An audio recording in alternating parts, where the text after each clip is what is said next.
Muy buenos días. Hoy vamos a revisar un tema Fascinante, muy práctico y útil, que es la interpretación básica de la tomografía enfocado en lo que es la ventana del pulmón.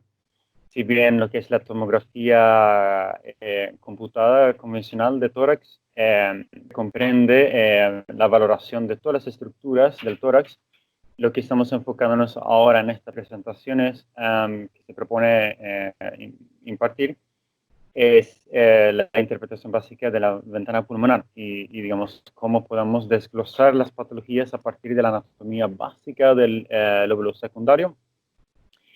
Así que esto es, sí, un abordaje desde los patrones pulmonares digamos, de alguna manera intentando esquematizar, formar como una especie de logaritmo para nuestra interpretación diagnóstica. La primera parte, que va a ser la parte de hoy, va a comprender la anatomía básica, algunos elementos a tener en cuenta que afectan a la génesis de las patologías, que ayudan a nuestra comprensión de cómo una patología tiene cierto aspecto u otro en la tomografía.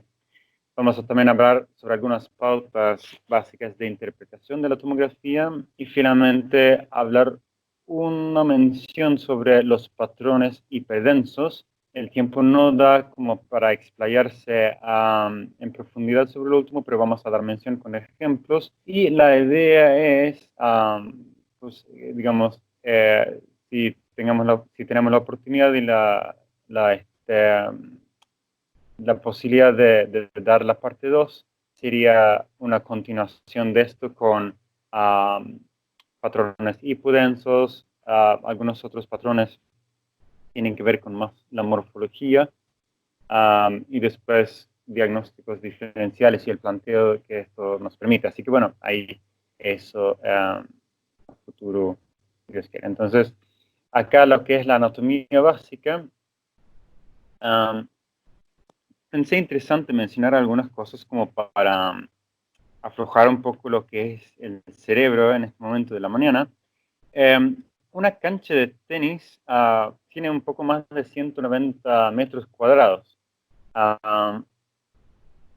Los dos pulmones, sumando los 600 millones de alvéolos que existen en ambos pulmones en total, suman un área de superficie de 180 metros cuadrados, que sería cercana a una cancha de tenis. Estamos hablando de una sola persona. Impresionante, ¿no? Algunos otros hitos que calculé y saqué la cuenta es que si uno extiende todo lo que es la vía respiratoria de una sola persona, sería más de 2.400 kilómetros en un solo individuo, los dos pulmones. Eso equivale a más de la distancia entre Tucumán y Comodoro Rivadavia. más de la distancia ida y vuelta de Cali a Barranquilla, pasando por Medellín. Así que es impresionante la cantidad y el diseño que digamos, tenemos a nivel del pulmón, como vemos las estructuras, digamos, puestos un poco en perspectiva, ¿no? Entonces, tenemos, así a modo introductorio, después lo vamos a ir desglosando con imágenes, no se preocupen, pero tenemos lo que son los lóbulos secundarios, que miden 1 a 2 centímetros, después de eso los acinos, que son, y ahí más o menos unos 30.000 por pulmón, y después de los acinos, y ahí tenemos los alvéolos, que son más de 10.000 alvéolos por acino. Entonces vamos desglosando eso. Bueno, ahora es esta imagen que es fundamental en nuestro análisis de esta presentación. Esto es lo que vendría a ser, digamos, la terminación del árbol bronquial, donde tenemos el lóbulo secundario. Tenemos generaciones subsiguientes, ahora un rato más vamos a mencionar un poco de eso, desde la tráquea, sería digamos, el inicio de la subdivisión del árbol bronquial. Tenemos los bronquios principales y así sucesivamente, donde finalmente terminamos en lo que es el lóbulo secundario, donde hay un bronquilo central, y donde tenemos estructuras que respetan a estos espacios. De eso también vamos a hablar ahora, ¿no? Así como, a grosso modo, tenemos una arteria centrilobular y tenemos un sistema linfático centrilobular.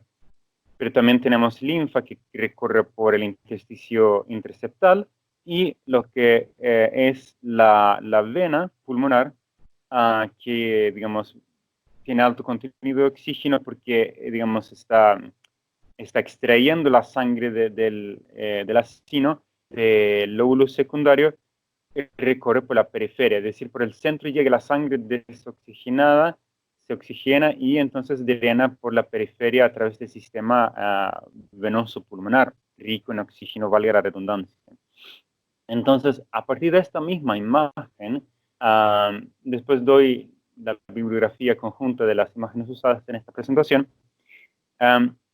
Esta imagen básica nos permite distinguir que hay un área centrilobular que, digamos, viene a ser el árbol bronquial, lo que son los bronquiolos lobulares, terminales y finalmente respiratorios, y, digamos, lo que son los acinos con los alvéolos como espacio final, donde tanto el bronquiolo respiratorio como el alvéolo son responsables del gaseoso que se da a dicho nivel. Después tenemos, entonces, ya habíamos mencionado, el área perilinfático, que sería el periférico, y las diferentes patologías, ya introduciendo la aplicación clínica, ya hay enfermedades que responden a cada una de las topografías.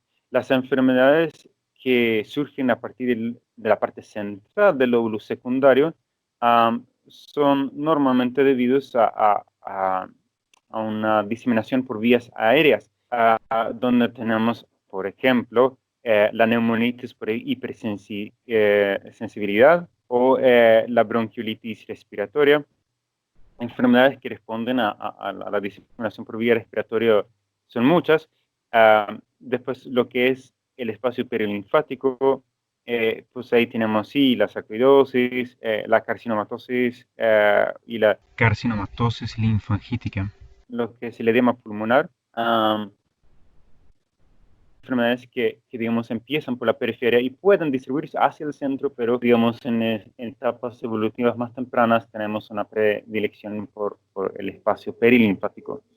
Entonces, bueno, sí es importante tener en cuenta que ya que las enfermedades que afectan al sistema linfático, podemos decir, bueno, sí, los vemos en la periferia, pero esas enfermedades también se ven en el centro, ya que tenemos, como habíamos dicho, tejido linfático que recurre juntamente con la arteria bronquial en el centro junto con el árbol bronquial. Entonces, hay diferentes maneras de dividir esta charla.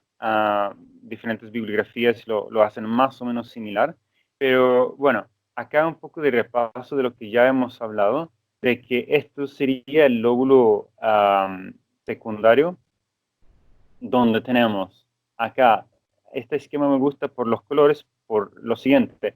Acá llega lo que es la arteria pulmonar, o sea, en este segmento, la última división, antes de que ya empieza la distribución por los capilares, el sistema capilar.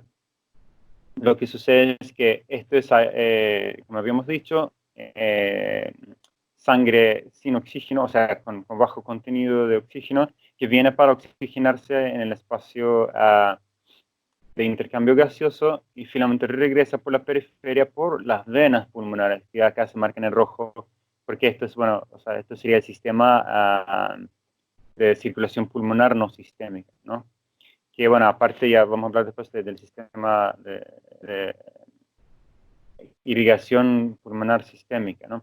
Y hay un sistema paralelo aparte en su justa medida. Vamos a ver cómo hay un entrecruzamiento de esos sistemas.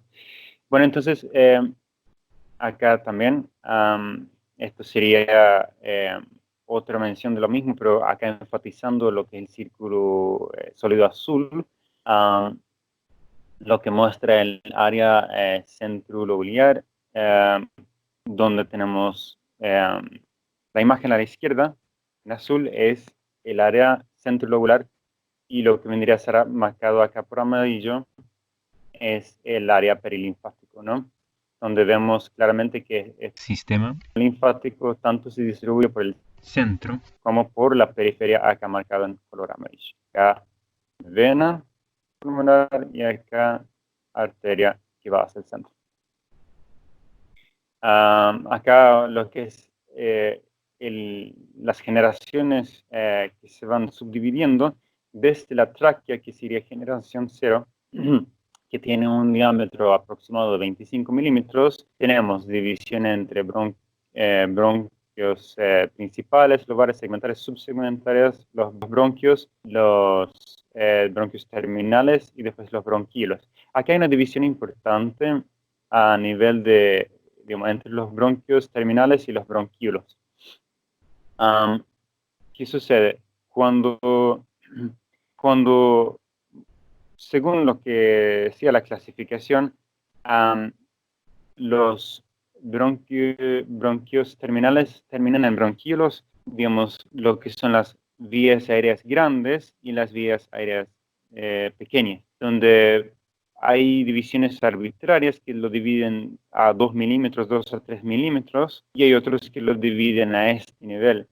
Pero bueno, no es tan estricto porque sucede que a veces, digamos, hay grosores que, digamos, tendrían que estar en una categoría, pero están en la otra, y hay veces cuando esto no es respetado de manera estricta. Pero, digamos, esto es a modo de entenderlo, porque tenemos, digamos, lo importante acá que rescatar es la parte de la histología, de la parte de la anatomía microscópica, que tenemos cartílago y glándulas en las paredes de los bronquios terminales, donde en los bronquiolos ya no tenemos cartílago ni glándulas. Entonces, o sea, en su lugar, se dividen en los bronquiolos membranosos, que son los lobulares y terminales, y finalmente los bronquiolos respiratorios, que ya les habíamos mencionado. Entonces, es ahí donde el bronquiolo lobular ingresa en el centro del lobulillo secundario. Finalmente, los bronquiolos terminales son aún respiratorios y finalmente sí los bronquiolos respiratorios. Los bronquiolos respiratorios, por definición, permiten el intercambio gaseoso junto con el alvéolo. Entonces, por eso tenemos acá lo que es los últimos tres ítems responden a lo que es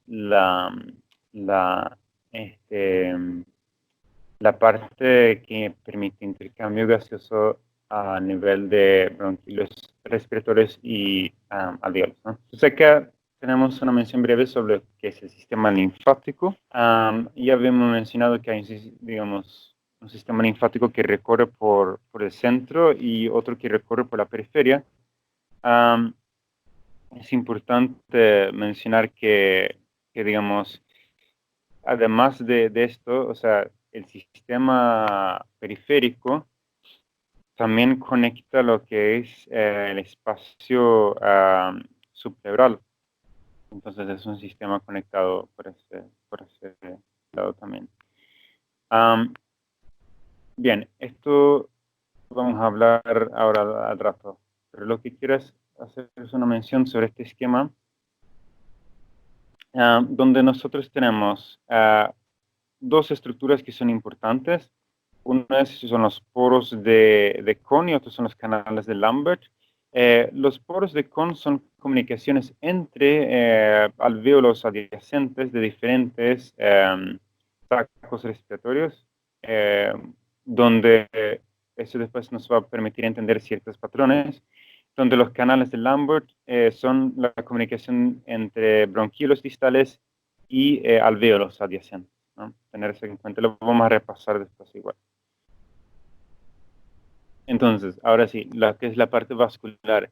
Acordar entonces, de modo reiterativo, que tenemos el sistema arterial pulmonar y el sistémico.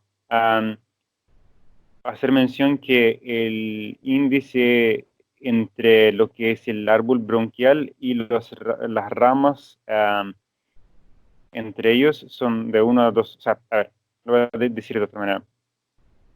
De los bronquíolos a sus ramas hay uno en 2 a 3 a nivel distal. Pero cuando hablamos de los vasos del sistema arterial pulmonar, tenemos una relación de 1 al 3 a 4, o sea, de 1 a 3 a 4, es decir, hay más vascularidad, más subdivisión, esquema subdivisiones del árbol respiratorio.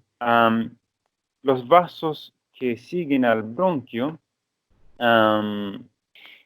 tenemos los vasos que siguen con el bronquíolo, ¿no? Con el bronquio y con todo el árbol bronquial. Estos vasos, las arterias pulmonares y sus subdivisiones son elásticas.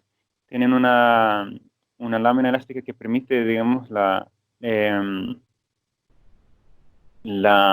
distensión y la contracción, el cambio de calibre, donde los bronquíolos y los bronquíolos terminales y donde a este nivel tenemos menos elasticidad de las arterias pulmonares, son más parecidos a las arterias musculares. Finalmente termina el árbol vascular en lo que son los bronquíolos terminales, que donde no tiene una capa muscular la arteria, sería solamente una lámina elástica simple, donde las arteriolas pulmonares terminan en una red capilar, rodea a los alvéolos. Entonces, a este nivel acá, donde estamos viendo los capilares, tenemos prácticamente una capa continua y delgada de sangre que rodea al alvéolo. Esto permite la máxima exposición al intercambio gaseoso. Entonces, esta capa prácticamente continua que rodea el alvéolo está interrumpida por componentes, o sea, columnas de tejido conectivo que actúan como sostén estructural. Entonces, los capilares, digamos, se drenan por lo que son las vénulas pulmonares y estos, digamos, en lo que son las venas pulmonares secundarias y atraviesan lo que es los septos interlobulares y finalmente terminan en las hojas más centrales del tejido conectivo, ¿no?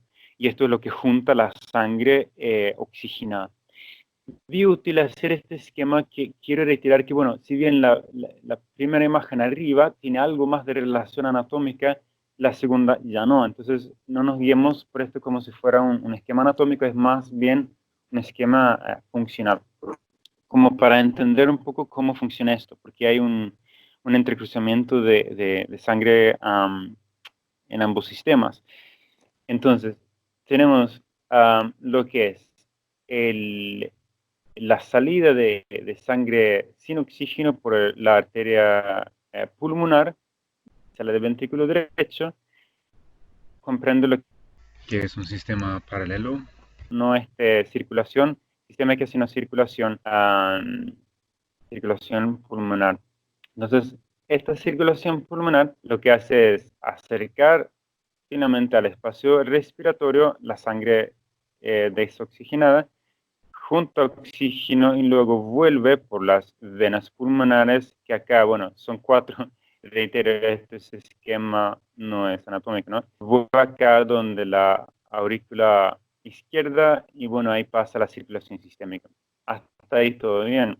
Lo que es la circulación sistémica del pulmón tiene lo que son las arterias bronquiales que parten de la aorta descendente en su parte proximal, donde hay dos componentes. Uno es la circulación a nivel central o del ilio de los pulmones. Esto se drena a nivel izquierdo a lo que es la vena ácigos accesoria y entonces se drena finalmente junto con la vena ácigos que drena el hemitórax derecho se drena por vía sistémica a la vena, ¿cómo se llama? A la vena cava superior.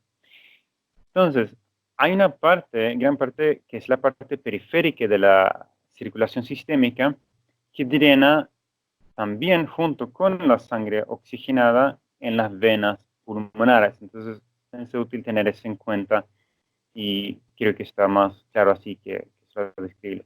Entonces, eso es lo que es la circulación. Ahora, habiendo mencionado un poco sobre lo que es la anatomía, sobre lo que es el lóbulo secundario, etc., debemos necesariamente pasar a hablar un poco sobre lo que es la patología en función a todo esto, ¿no? Antes de eso, Esto es un esquema que nos muestra los tres componentes del tejido conectivo, ¿no? Que tenemos en la parte periférica, el tejido conectivo periférico, el tejido conectivo axial y lo que es el tejido conectivo parenquimatoso, que es el del centro propiamente dicho. Ahora sí, entonces, hablar unas palabras sobre la interpretación tomográfica aplicada de esto. ¿Cómo nos ayuda el entender la anatomía del lóbulo secundario del pulmón a las patologías y los patrones que podemos ver? Bueno, si se acuerdan de la física, hay un principio que se llama el principio de Bernoulli, que es el que permite que un avión vuele, donde tenemos un flujo más laminar con menos presión hidrostática del líquido cuando está pasando a una gran velocidad en este caso, lo que es el sistema de irrigación del pulmón, pero donde esa velocidad baja bruscamente a nivel acá de las últimas subdivisiones del árbol respiratorio y vascular respectivamente, tenemos un gran aumento del volumen donde la parte terminal respiratoria del árbol bronquial y asimismo de su vasculatura, digamos, es esquematizada acá por el dibujo del árbol. La gran cantidad de ramas que se da a la última, en su conjunto, suma un grosor mucho mayor que el del tronco, donde si tenemos un calibre relativamente menor, irónicamente porque parece todo lo contrario, al inicio tenemos un flujo laminar rápido, representado por la flecha azul acá a la izquierda, donde la presión hidrostática, digamos, hacia los costados es menor, donde pasamos a los bronquíolos respiratorios, ese flujo se vuelve mucho más lento y donde la presión hacia los costados es mucho mayor. Este es el principio de Bernoulli y esto permite entender por qué las enfermedades inhalatorias se expresan con más énfasis acá a nivel del espacio de intercambio gaseoso, porque tenemos un extenso árbol bronquial que se extiende por todo el pulmón, pero donde tenemos escasa lesión hasta que finalmente se enlentece el flujo y acá entonces hace el impacto de las enfermedades que son de origen inhalatorio. Creo que está claro el ejemplo. Ahora, también así entendemos que las enfermedades típicas como la neumonía, Kaposi-Enac, por las siglas conocidas, pero bueno, cualquier tipo de neumonía infecciosa de las comunes, o sea, intrahospitalaria o adquirida en la comunidad, tiene un patrón centrífuga donde primeramente afecta el espacio centrolobular, después va recorriendo hacia más periférico, partiendo de este espacio central. Esto vendría a ser como los ritios del agua cuando uno tira una piedra en el agua, ¿no? Acá es otro otra explicación que es válida e importante de manera esquemática, tenemos lo que son los, digamos, para entenderlo, los puentes que permiten, en caso de una obstrucción del árbol bronquial, permite la ventilación por medio de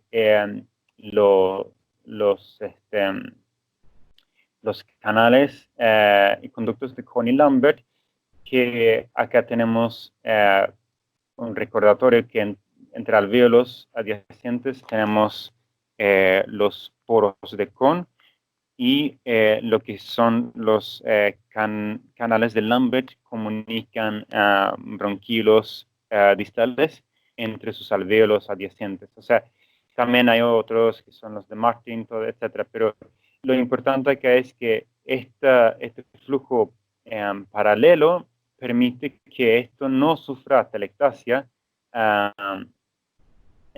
siempre como se debiera anatómicamente si no contáramos con estos espacios de circulación paralela de aire, de gases. Obviamente esto da un pobre contenido de oxígeno porque hay un flujo, un intercambio lento. No es que esto sigue la respiración como lo hace cuando estamos hablando estrictamente del árbol bronquial anatómico. Este flujo es más lento, por lo cual se estanca acá el aire, rápidamente se torna hipóxico y esto conduce a que haya vasoconstricción a dicho nivel, ¿no? Entonces esto nos ayuda a entender todos estos mecanismos y después sus patrones. Entonces también lo mismo así lo que es el infarto y lo que es la hemorragia, también surge digamos, del centro y respeta un patrón centrífuga que respeta inicialmente el septum, así como lo hablamos sobre la neumonía, ¿no? También la fibrosis, entender acá que el engrosamiento del espacio conectivo, ya sea a nivel central o periférico, digamos, todo lo que son las enfermedades ligadas al tejido conectivo, respetan las estructuras anatómicas que ya hemos mencionado. Entonces, vamos a hablar ahora sobre lo que es la interpretación tomográfica de esto mismo. Ya hemos hablado en detalle, pero también de manera resumida. Lo que es el aspecto en la tomografía es una representación imagenológica de varias estructuras que se superponen y interactúan entre ellas. Y la modificación de sus proporciones es lo que nos da finalmente el aspecto de la imagen en la tomografía, donde tenemos tejido pulmonar y los capilares, que son menores del tamaño que nos permite visualizar la tomografía, comprende este espacio rosado que lo vamos a ir después volviendo a esto, lo que son los vasos grandes, los vasos sanguíneos grandes, lo que es la vía aérea y lo que es el espacio de aire, pero del pulmón propiamente dicho, del espacio de intercambio gaseoso. Entonces, esto es hacia modo de pantallazo, donde si nosotros vamos a interpretar una imagen de tomografía es mucho más que solamente tenemos la información del paciente que a la derecha, junto con los datos clínicos, datos anatomopatológicos, si es que contamos de ellos, y lo que es a nivel radiológico, otros hallazgos de la tomografía, que bueno, la segunda parte de la charla, la intención es hablar un poco sobre eso también. Digamos, tener en cuenta las tomografías previas y otros estudios de radiología. Muchas veces se ingresa con una placa de tórax frente y perfil o solo frente que lo podemos emplear. Entonces, volviendo al tema de la interpretación de la tomografía en sí, hablamos del patrón de distribución y del patrón de apariencia, que son diferentes, ¿no? El patrón de apariencia es el aspecto morfológico, donde a cambio el patrón de distribución es la topografía por donde tenemos la imagen. Digamos, esto es a modo como para hacer síntesis de este concepto. Estamos juntando ingredientes como para finalmente poder tomar la sopa, lo que sería el diagnóstico del producto final. Entonces, los patrones hiperdensos son mayormente dos, según su grado de compromiso e intensidad. Esto es a modo de esquema, pero vamos a ir desglosándolo. Entonces, acá tenemos un cambio gradual del espacio aéreo a expensas de lo que es el tejido pulmonar y los capilares pulmonares, donde cualquier cosa que me aumente la perfusión del pulmón sin aumentar necesariamente el tejido pulmonar, aumenta este espacio y me puede dar ya sea un patrón en vidrio esmerilado, que sería normalmente el inicio de las lesiones, o en algunas patologías el patrón final, pero bueno, es menos intenso, es más tenue. Vamos a hablar de eso al rato. Y bueno, puede ser asimismo por el aumento del tejido parenquimatoso, lo que es el intersticio o sus diferentes componentes. O bien una reducción del aire, ¿no? Del parénquima, ¿no? Donde tenemos infiltrados, donde tenemos ocupación del espacio aéreo por proteínas, por líquido, por sangre, etcétera, ¿no? Todo eso nos puede dar una disminución del espacio aéreo, donde la gran diferencia entre consolidación y patrón en vidrio esmerilado es que, pues sí, los grandes vías aéreas y los grandes vasos son respetados en el patrón de vidrio esmerilado, que es más tenue, donde en la consolidación no. Si bien puede estar respetado lo que es el espacio aéreo estricto, dándonos el patrón de la imagen en broncograma aéreo.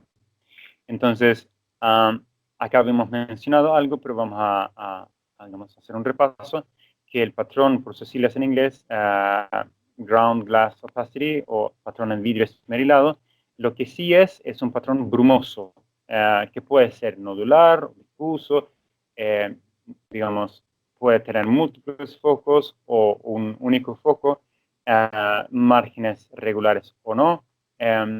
Digamos, lo que sí tiene es esto, es un patrón tenue, brumoso, que respeta los bronquios y las estructuras vasculares. Ahora, hacer mención de lo siguiente es importante, que esto puede ser fisiológico, donde en la inspiración tenemos patrón en vidrio esmerilado, que es fisiológico, donde por efecto de la presión hidrostática, que va, digamos, en aumento hacia las bases pulmonares, también tenemos patrón en vidrio esmerilado, que puede ser también fisiológico. Algunas enfermedades que las podemos entender a partir de la anatomía que hemos hablado, que digamos tienen un patrón en vidrio esmerilado, podemos entender a partir de dónde se van dando. Donde, por ejemplo, las infecciones pulmonares, bacterianas y víricas, tienen diferentes patrones. Por ejemplo, las neumonías virales, vamos a hacer un poco de mención de esto al final, tienen diferentes patrones según su fisiopatología. Y bueno, el citomegalovirus, por ejemplo, afecta lo que es el intersticio, también tiene edema alveolar difuso, exudado fibrinoso, es decir, ahí vamos entendiendo cómo este vidrio esmerilado va dándose en su topografía según lo que ya hemos visto. Lo mismo lo que es la neumonía por el virus herpes simplex, tenemos opacidades distribuidas, multifocales, con consolidación peribronquial y daño alveolar difuso, esto en vidrio esmerilado. El edema pulmonar es característicamente más intersticial inicialmente por éstasis del sistema circulatorio. La hemorragia pulmonar habíamos mencionado que es inicialmente más central, después, habiendo respetado los septos interlobulares, tiene una distribución evolutiva de modo centrífuga, donde el síndrome de distrés respiratorio del adulto lo que comprende es, por definición, un aumento de la permeabilidad capilar por el daño del endotelio capilar. Digamos, lo que hace es fuga hacia el espacio alveolar de un líquido rico en proteínas dentro del alvéolo, que hace toda la activación de las citoquinas, como el factor de necrosis tumoral, interleuquina 1 y 6. Y bueno, con todo ese reclutamiento de neutrófilos que sigue, lo que sucede es que tenemos una producción excesiva de radicales libres y los antioxidantes a nivel local no permiten reparar ese daño. Entonces, eso en un contexto de trauma o de shock, muchas veces en terapia intensiva, podemos ver que, bueno, esto tiene su explicación de por qué lo vemos inicialmente a partir del centro del lóbulo secundario y después de manera más periférica del mismo. Entonces, lo mismo es la neumonía intersticial aguda, bueno, como ya lo podemos entender por el nombre, afecta lo que es el intersticio, que tiene sus tres componentes, central, periférico, y digamos lo que es todo el sistema intersticial propiamente dicho, ¿no? Después tenemos, pasando de agudo a las etiologías subagudas o crónicas, todo lo que es la bronquiolitis respiratorio, la enfermedad intersticial del pulmón, con etiología del hábito tabáquico, tiene distribución que, digamos, se somete al intersticio, porque ahí ya es donde tiene su mayor daño. La asbestosis empieza de manera central y, digamos, va recorriendo hacia la periferia de una manera centrífuga, donde, digamos, la fibrosis pulmonar idiopática empieza desde la periferia y hacia el centro. O sea, todo esto, lo que vemos acá, que son patrones en vidrio esmerilado, guardan relación a lo que ya habíamos mencionado del lóbulo secundario. Lo mismo también la sarcoidosis acá abajo, es una enfermedad multisistémica que, bueno, comprende el pulmón en 90% de los casos y tiene predilección por los lóbulos superiores.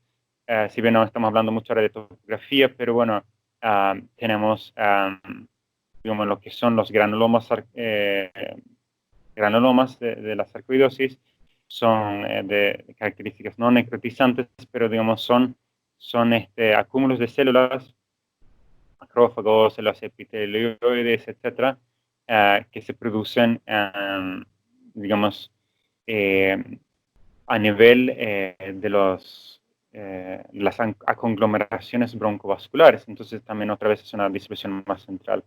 La neumonía lipoidea, cuando es crónica, digamos, es muchas veces por aspiración de vapor que tiene contenido de lípido, y eso, bueno, va, digamos, llenando el pulmón espacio aéreo con contenido lípido. Y bueno, el carcinoma bronquial-alveolar, bronquiola-alveolar, por como dice su mismo nombre, va afectando primero lo que es las estructuras centrales. Esto acá tenemos, para entender, digamos, unos cortes axiales que muestran patrón de vidrio esmerilado, pero por razones fisiológicas. Esto es principio y fin de la expiración, como ya lo habíamos mencionado. Entonces, acá, fin de la expiración, podemos ver patrón en vidrio esmerilado. Acá también tenemos patrón en vidrio esmerilado, pero ya esto es con una infección pulmonar. Es, digamos, de una distribución moteada, más acentuada en el lóbulo inferior, acá del pulmón derecho, y bueno, tenemos un patrón de características morfológicas esfumadas o, como ya hemos dicho, más tenues que la consolidación, y respeta lo que es la vasculatura y el árbol bronquial. Lo que es el patrón consolidativo es una densidad más marcada que afecta también lo que son los bronquios y los bronquiolos y los espacios vasculares, y no puede bajo ninguna circunstancia ser fisiológica. Aquí tenemos a modo comparativo los dos patrones que ya hemos mencionado.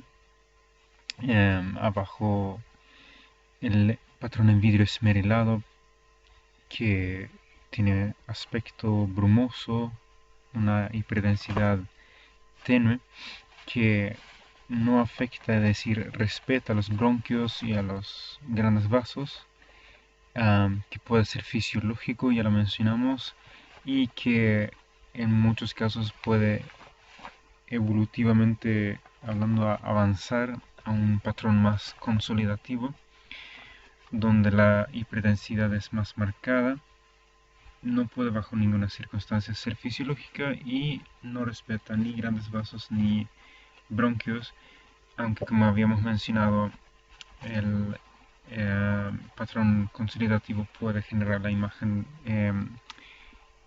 de broncograma aéreo, donde el espacio aéreo estricto está respetado, que luego puede ser ocupado por lo que es contenido líquido o celular o ambos. Acá vemos en la imagen arriba a la derecha claramente como un patrón, el de vidrio esmerilado, puede avanzar en el patrón consolidativo si es que el factor agravante persiste en el tiempo. Acá tenemos un ejemplo que es una tomografía en corte axial del pulmón derecho. Primero vemos lo que es la ventana mediastínica, después lo que es la ventana pulmonar, donde vemos en ambas imágenes un área definido con bordes nítidos de consolidación pulmonar, donde la densidad aumentada envuelve los vasos y, digamos, dificulta su visibilidad, y también afecta los márgenes de las vías aéreas, ¿no? Algunas de las vías aéreas todavía están respetadas, donde tenemos sí el signo del broncograma aéreo. Esto sería un típico patrón consolidativo. Y bueno, acá algunas de las patologías que corresponden a este patrón, muchos son de las mismas entidades que podían verse en el vidrio esmerilado, solamente que, bueno, donde el aumento de la perfusión o donde el engrosamiento del intersticio parenquimatoso, o digamos, ¿no?, de la disminución del aire a nivel del parénquima en fases evolutivas más avanzadas, conlleva a que la hiperdensidad sea más acentuada.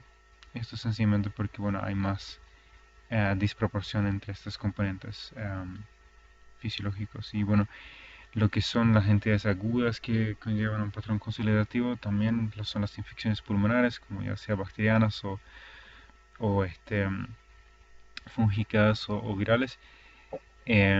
Después lo que es el edema pulmonar en fases más tardías, pues si la éstasis retrógrado, por ejemplo, en un infarto que afecta a la válvula mitral, y donde tenemos repentinamente más flujo retrógrado y donde el pulmón tiene un aumento de su líquido intersticial, y esto finalmente lo que es un patrón en vidrio esmerilado puede avanzar a ser consolidativo, porque, bueno, sobrepasa las capacidades de equilibrar esta condición. Entonces, lo que es la hemorragia pulmonar también, el síndrome de distrés respiratorio adulto, también lo habían mencionado, lo que es el aumento de la permeabilidad vascular,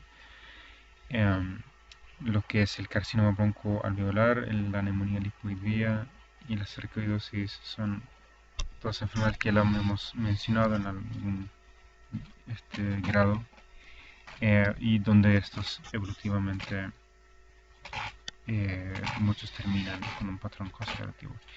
Tenemos un patrón que se llama en inglés crazy paving o empedrado loco. Esto es un patrón mixto, donde tenemos la combinación de patrón en vidrio esmerilado y en conjunto líneas interlobulares y intralobulares, ¿no?, que lo que genera es un patrón heterogéneo que está descrito como si crazy paving o empedrado loco. Esto acá es también a modo ilustrativo, combina varios patrones. Estos son dos cortes tomográficos de reconstrucciones coronales, donde tenemos una neumonía avanzada que en su conjunto ilustra, pues, por un lado lo que es el patrón en vidrio esmerilado, que se ve de manera más tenue y periférica y distribución más nodular multifocal, y donde tenemos también consolidación pulmonar, que es, bueno, se juntan con también algunas opacidades lineales que se deben a engrosamiento septal y también de las paredes bronquiales, como se ve acá a nivel iliar. Acá son algunos ejemplos de patrones típicos por tomografía de neumonías virales, como para ejemplificar un poco lo que venimos hablando. Estos son patrones, en primer lugar acá, correspondiente a la neumonía por varicela zoster, donde tenemos opacidades nodulares multifocales de 1 milímetro hasta 10 milímetros, bien definidos o mal definidos, donde tenemos un halo alrededor de estas lesiones y un patrón en vidrio esmerilado de manera mostrada en ambos pulmones. Esto a cambio es una neumonía por citomegalovirus, donde tenemos un patrón en vidrio esmerilado, moteado, mal definido, donde tenemos también engrosamiento de los septos interlobulares, señalizado por la cabeza de flecha, y esto se ven en ambos pulmones.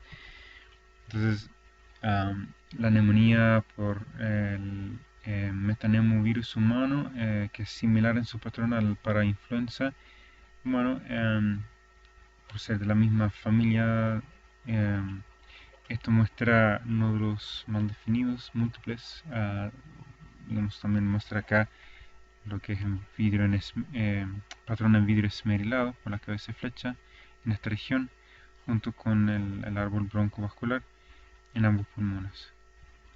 Acá otro ejemplo es de la neumonía por la influenza A, donde tenemos múltiples áreas de consolidación irregulares por los paquetes broncovasculares, y tenemos un patrón de vidrio esmerilado que es difuso, con engrosamiento septal interlobular en ambos pulmones. Acá neumonía por rinovirus, son áreas moteadas, mal definidos y múltiples, de patrón en vidrio esmerilado con engrosamiento septal interlobular, que ese engrosamiento se muestra por estas líneas acá. Este es un modo en esquema y es en ambos pulmones.